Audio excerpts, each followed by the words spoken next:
Nous sommes à la permanence générale de la RATP. Dès qu'il y a un problème n'importe où sur le réseau, c'est ici qu'on le gère. Marie, il y a quelque chose sur le 16h20 16h20 A priori, accident grave de voyageurs. Où ça? Avenue de France. Pas un instant à perdre pour Louisa. Son rôle, informer les voyageurs. Depuis son poste, elle envoie un message sur les panneaux en gare, mais aussi sur Internet et sur Twitter. Avec le temps, l'information est devenue une revendication majeure des voyageurs. Son absence a une incidence directe sur leur comportement.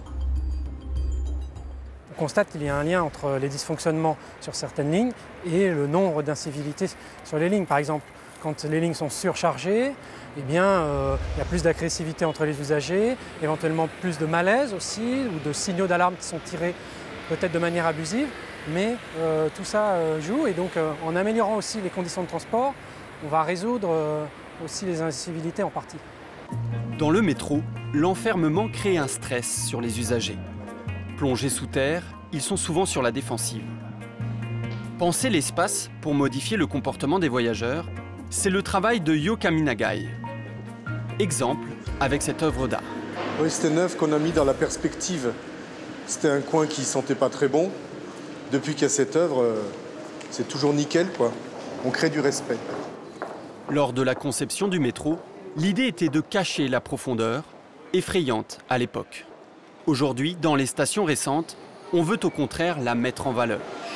Alors, je suis sur une mezzanine, c'est-à-dire sur un espace qui permet d'embrasser visuellement la totalité de la station.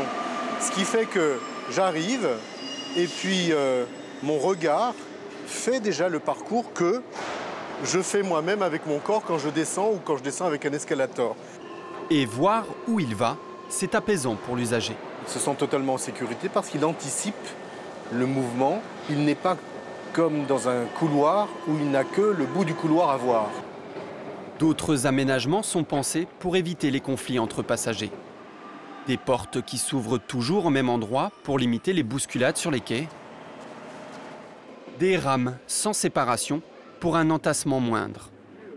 Ou encore la fin des strapontins sur le RER B qui dessert les aéroports et est emprunté par des voyageurs munis de bagages encombrants.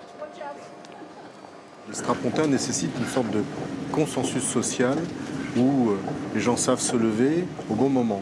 Ce n'était plus le cas et donc on avait des problèmes de tension entre les voyageurs et des retards dans les temps d'échange dans les gares, ce qui fait qu'on avait même une altération de l'exploitation.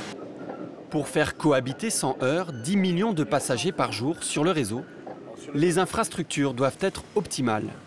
Mais parfois, rien ne remplace le contact humain et la pédagogie.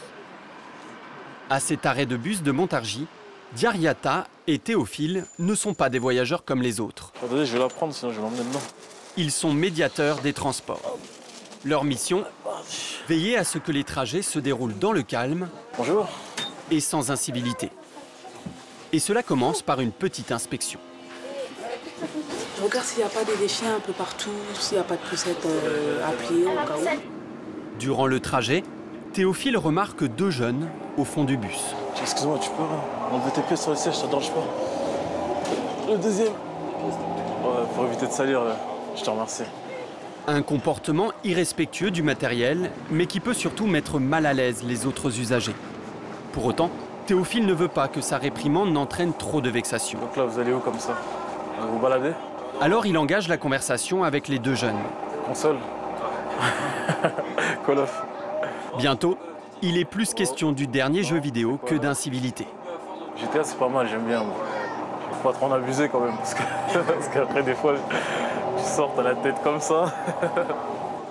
C'est tout l'art de la médiation.